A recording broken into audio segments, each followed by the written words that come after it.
Big weekend. It's the Eagles' final preseason game. Questions that need to be answered. Today is the final training camp practice. And the Eagles getting ready for the New York Jets. And it's time for Football at 4 with Geoff Mosher from PhillyVoice.com. And, of course, the Inside the Birds podcast. And there he is. Nice shirt, Mosher. Wow, look at that. What do you got there? It's for the Phillies. It's a Philly shirt. Is it a Philly shirt? It is a Philly shirt. Look at that, little Phillies button-up shirt for Geoff Mosher. All right, Moshe, Friday night, obviously it's the last tune-up here, and normally we would talk about the last preseason game with not a lot of attention because nobody plays. Will that be different this Friday night?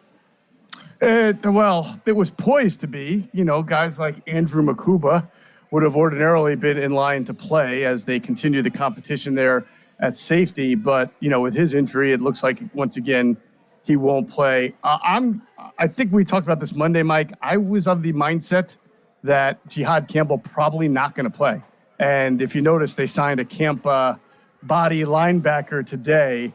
And I think for that reason is because Jihad's probably not going to play. And I wouldn't be surprised if Jeremiah Trotter Jr. also didn't make it onto the field. And if they just went with, you know, Smile Mondin and Lance Dixon and the new guy that they brought in, and there's another linebacker in camp whose name is escaping me. But it wouldn't shock me if, Bourne's certainly not going to play. Jihad Campbell not going to play, and I don't think Trotter's going to be out there either. Yeah, you know, everything seems to be on the defensive side of the ball. That corner battle on Sunday night is, how do you kind of handicap what needs to happen Sunday night, or is that game not the be-all, end-all? Not the be-all, end-all, but an important game for Jacorian Bennett. He's going to get a lot of action, going to get a lot of reps. It wouldn't shock me if Adoree Jackson did not play, but not because he's won a starting job, but because at this point, Vic Fangio probably knows, as he once said a couple of weeks ago, what Adoree Jackson is and is not. At this point, he needs to see Jacorian Bennett get a lot of reps. He needs to see Mac McWilliams get a lot of reps, and he needs to see Keely Ringo continue to get reps if Ringo is healthy. If he's out with the injury, then he won't play, obviously. If you remember last year, I think Devin White did not play in this game, and everybody thought that was like a sign that Devin White made the team, and, you know, Adam and Jeff, what are you guys talking about, that he's in jeopardy? Well, you know, as we know, he didn't make the team, and that's where I think Adoree Jackson will fall into that same group of players who probably won't get reps, but don't read too much into that. Yeah, and I guess because the safety spot, you might see a situation because Makuba probably will not play the game. Does that mean Sidney Brown gets a chance to, you know, impress? Do they want to hold him back? I mean, that'll be a spot to keep an eye on Friday night. You know, I honestly think it's not as much of a conversation at this point because they're both making the team, right? I mean, Makuba's going to make the team. Sidney Brown's going to make the team. And your four safeties are going to be those two along with Reed Blankenship and Tristan McCullum, most likely. I mean, that's the only real question.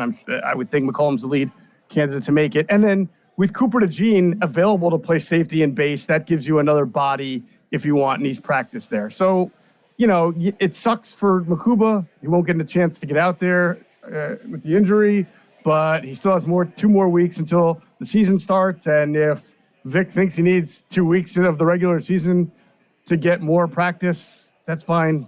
To me, it's like, Sidney Brown didn't have a bad camp. So I think we can all rest assured that whoever's out there doesn't mean that they're going to be great, but that they've gotten their reps, they've gotten their time in, they know the defense, and away we go. Well, you know, obviously that position is not locked up by anybody yet, right? Correct. It's to me, it's not locked up, but it doesn't have to be. Just like, you know, Nickelback wasn't per se locked up last year when Avonte Maddox started the first 4 weeks of the season, and then they made the change to Cooper DeJean. So I'm not trying to sell everybody on the fact that the safety spot is going to be great. What I'm saying is, like, when you're trying to evaluate, well, who's going to start, who versus who, this big competition. Well, they're both on the team. So what's the point? I mean, the healthiest one and the one who can play will play. Yeah. Well, and listen, we know that safety is still not really locked up yet. Outside corner. What do you think? Does Cooper DeJean have a different role this year than he did last year? Yes. Yeah. Well, he has an expanded role. That's not necessarily. It's different in that it's added. I do believe that by the season opener, he will be playing on first and second down, like rundowns, either at safety or potentially outside corner. But I do also believe that when they go to nickel, he will play nickel unless something happens. The only caveat I'll say is if Howie Roseman swings a trade, like a C.J. Gardner-Johnson-like trade, where he brings in some really good nickel corner, right? And Vic is so comfortable with this corner, some name that I'm not thinking of right now, that he wants to play Cooper DeJean as a safety. Well, and or outside corner. There was a report earlier, I guess on Monday after the Eagles made the trade for John Mechie, that some people still believe that there is another trade coming. Could that be a edge rusher? Could that be a corner? But do you think that Howie Roseman still has something he's kicking the tires on? Well, I'll just tell you this. I mean, Howie does his diligence. He's going to be working the phones because he does every time down to cut down. It would be great, I'm sure, on his mind is edge rusher, offensive guard with Dickerson's, injury, and then cornerback potentially as well. But those are two of those three positions, corner and edge, are not positions teams are just trying to trade away. Even their top guys off the bench. Now, Howie's got a lot of picks, so you have to look for a situation where maybe I was going to say where maybe a guy's not happy because of a contract. I know everybody's going to think Trey Hendrickson, but that's not who I'm talking about. I don't have a name in mind. I'm just simply saying there might be some situations that exist where a team is struggling to lock up a long-term player and they're a little wishy-washy on him, like, the Saints and C.J. Gardner-Johnson or the Bills were with Ronald Darby in 2017 that just not on the top of my head. But that's the only those are rare. They don't happen a lot, once every 5 or 6 years. So those are positions that are harder to solidify than, say, offensive guard. Speaking of offensive guard, Landon Dickerson, Thursday night, yay, nay, and if nay, who takes that spot Thursday on September 4th? Man, the fact that he's walking around I think you asked me about A.J. Brown on Monday, right? Yep. And whether I was concerned. And I was told you he's out at practice. And not only is A.J. Brown out at practice, he is throwing the quarterback. He's throwing the ball to wide receivers during drills, and I've watched it, right? He's not just arm throwing either. He's stepping in and throwing. That makes me think the hamstring is getting really, really close to being good, because why would you allow him to do that using his lower body if he was that banged up? With Dickerson, he's walking around. He's got the leg sleeve on. He's having beers after practice with the other offensive linemen. That to me trends well.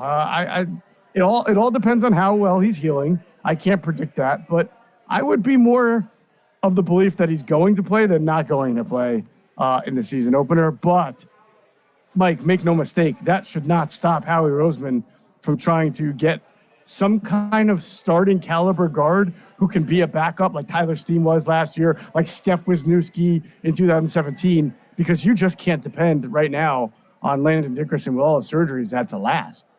Not only that, it appears that you can't depend on the depth on this offensive line. Sounds like you think that it's taken a step back from where it's been in years past.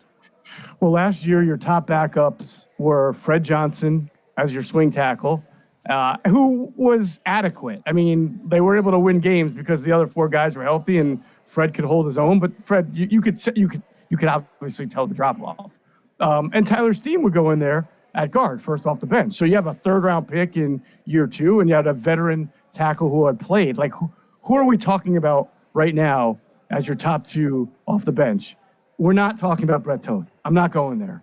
So, to me, we're talking about Matt Pryor, who I think can be as adequate, per se, as Fred Johnson, but I'm not sure. Kendall Lamb, not as sure. And who's your top backup interior offensive lineman? Is it Darian Kennard? He's never played in the NFL. It's not like Tyler Steen, right? He's not a high pick. Is it Drew Kendall? He's a fifth-round pick who's never played anything other than center outside of like a game at guard. Okay, so yes, to answer your question, I don't think it's the same level of depth in the backups that they've had. Yeah, and you mentioned you're not buying Brett Toth is going to play. Kenyon Green, who they traded for, has been hurt. They got that group of rookies, Kendall, Hinton, Cameron Williams. Hinton and Williams are both tackles. Trevor Keegan, they drafted him last year. Is he a guy that, That's the one, Mike. That's the one where they're getting hurt right now. He just has not played to the level that you would hope. I mean, I get it. He was a fifth round pick last year. But you would hope this a year under the belt, Stoutland tutelage, that you would see this guy be the first off the bench by now.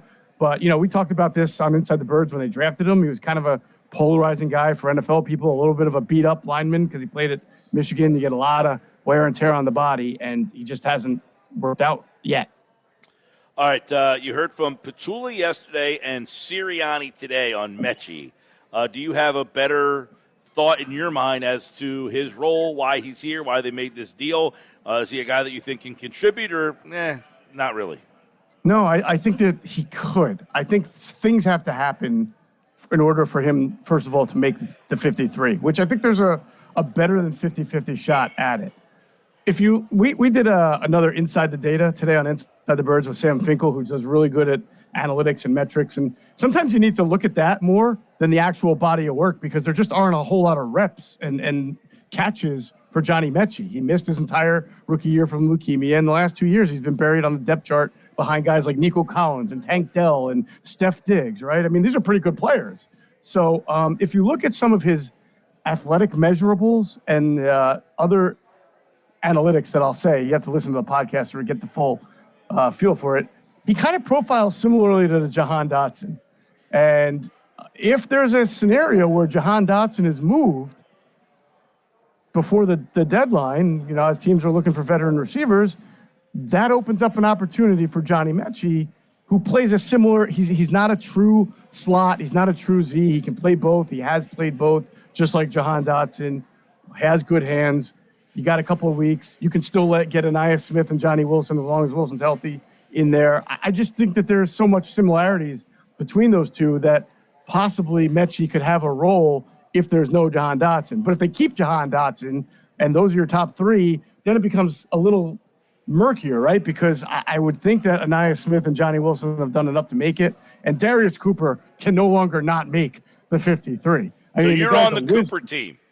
I mean, how do you let him go? He's been as good as any receiver in camp.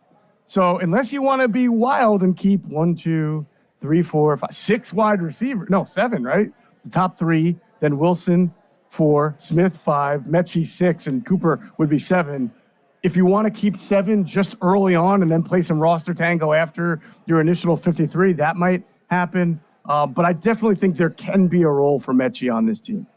All right. Well, that'll be interesting. And Mechie doesn't play special teams, right? He hasn't, to my knowledge, but I don't know if that means he can. In fact, I think they had him working punt return at his first Eagles practice. I'm not sure if he did today or what was up with that because they weren't in pads today.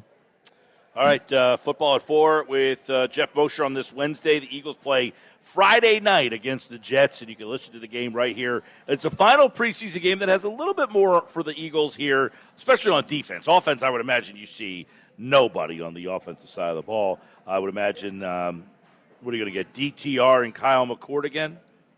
DTR and Kyle McCord, absolutely. I wouldn't be surprised if you don't see Will Shipley. It might be maybe only a little bit of A.J. Dillon. You'll probably see a lot of Montrell Johnson.